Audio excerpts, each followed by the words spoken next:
You know, for 100 years, the tank has been the king of the battlefield. I mean, it's the symbol of brute force, right? But what if I told you that king could be taken out by something that costs less than your phone? It's an insane idea, but it's happening right now. So let's get into it and figure out how. I'm sure you've seen the videos. You're scrolling online and there it is.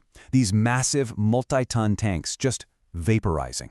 We're talking spectacular fireballs. This isn't just a tank getting hit and smoking a bit. No, this is complete and total destruction, and we're seeing it happen again and again and again. So that brings us to the big, almost ridiculous question. How on earth does a $500 drone, something that looks like a toy, destroy a multi-million-dollar main bottle tank? I mean, these tanks are wrapped in inches of advanced armor. On the surface, it just doesn't compute.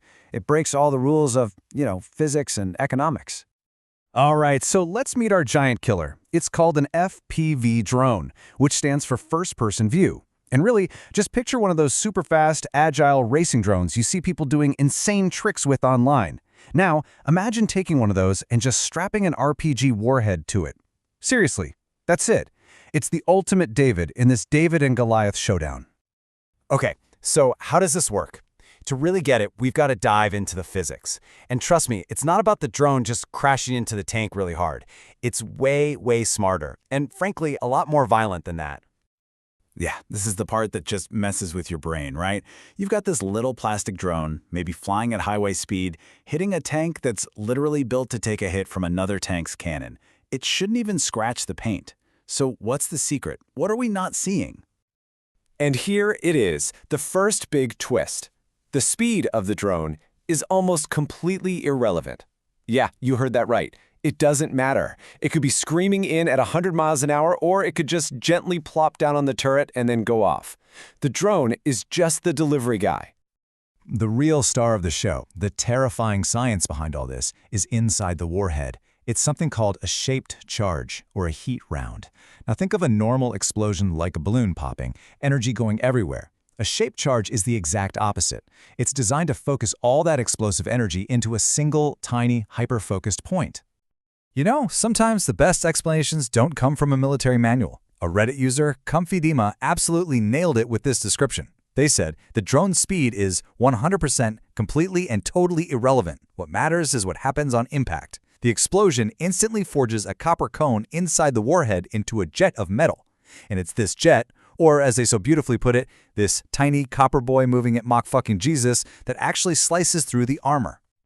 So let's just walk through that one more time because it's wild. The drone hits the tank. That starts the explosion. But remember, the explosion isn't the weapon. It's the forge. It takes that copper cone and squeezes it into a jet of molten metal, moving at something like 10 kilometers a second. That's not a typo. It's basically a liquid metal needle that punches through solid steel like it's not even there. All right, so now we get the physics. But just having the weapon isn't the whole story, right? Because early on, these drone attacks were kind of hit or miss. The real game changer was how the operators evolved their tactics, from just trying to hit the tank to making a precision surgical strike. Think about it. In the beginning, the goal was simple. Just hit the giant metal box. And yeah, that might damage it, maybe break a track or something. The tank would be out of the fight, but not totally destroyed. But now, it's a whole different ballgame. Pilots are so skilled, they're not just aiming for the tank, they're aiming for a specific square foot on that tank. They're going for the instant kill. And that instant kill shot has an Achilles heel. See, a lot of Russian-made tanks have this design feature, an autoloader that stores all the ammo in a circle right under the turret. It's efficient for sure, but it's also like sitting on a powder keg. If that shape-charged jet hits the ammo, well, you get that catastrophic chain reaction. The whole thing cooks off and blows the turret right off the hull. It's what they call a turret toss. And don't think this is just some kid playing a video game. These operators are running a full-blown military kill chain. First, they find the target. Then they fix its location and track it. Then they target that very specific weak spot, the back of the turret. Then they dive in for the kill. And finally, they stick around to assess the damage. It's this professional, step-by-step process that makes these attacks so incredibly effective. So, of course, you get a new weapon, and what happens next? You get a new defense. It's the classic story of warfare. And what we're seeing now is this wild, frantic arms race playing out in real time, with everything from super high-tech gear to stuff that looks like it was welded together in a backyard. I mean, look at this stuff. It's incredible. You've got soldiers literally welding whatever they can find onto their tanks. Slat armor, chain link fences, even these crazy all-encompassing metal sheds that have earned nicknames like turtle tanks. And the idea behind all of it is pretty simple. Make the drone's warhead explode before it gets to the real armor. But there's a huge catch. Yeah, these contraptions can sometimes work, but they come at a massive cost. That turtle tank, for example, great for stopping a drone from above, but now the turret can't spin all the way around and the crew can barely see out. You're trading your ability to fight for a little extra protection. It's a tough choice to make. Now, on the complete other end of the spectrum, you have the high-tech approach. Instead of bolting on more metal, this is about fighting smart. We're talking about sophisticated electronic warfare systems that can jam the drone's signal, or even active protection systems that can physically shoot the drone out of the sky before it even gets close. And a great example of this is a system called NEMIS. It's basically a super advanced little radar that bolts onto a vehicle.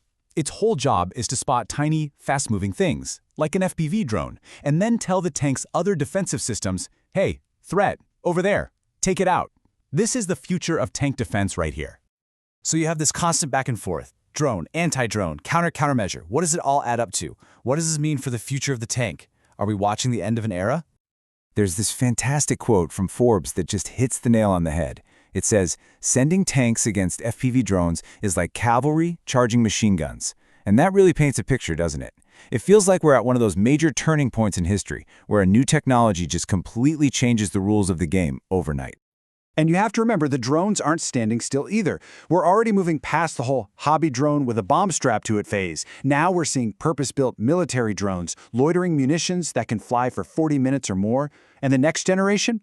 They're talking about AI-powered swarms that can hunt for targets all on their own. The threat is evolving, and it's evolving fast. Just to give you a sense of the scale we're talking about here, get a load of this number. One study estimated that Ukraine is losing 10,000 drones a month. A month! Mostly to electronic jamming. This isn't some special forces weapon anymore. This is warfare on an industrial scale fought with cheap, disposable aircraft. So, where does that leave us? What's the bottom line? Well, the tank isn't dead. Not by a long shot. You still need it. But its days as the undisputed king of the battlefield, those are over. This little drone has completely upended the chessboard, and it's forcing the tank to evolve faster than it ever has before. And that's really the big question we're left with. Is this the beginning of the end for the tank, like the battleship a century ago? Or is this actually a good thing? Is this pressure forcing the tank to become something new, something smarter, faster, more survivable? Whatever the answer is, it's going to shape what the next war looks like.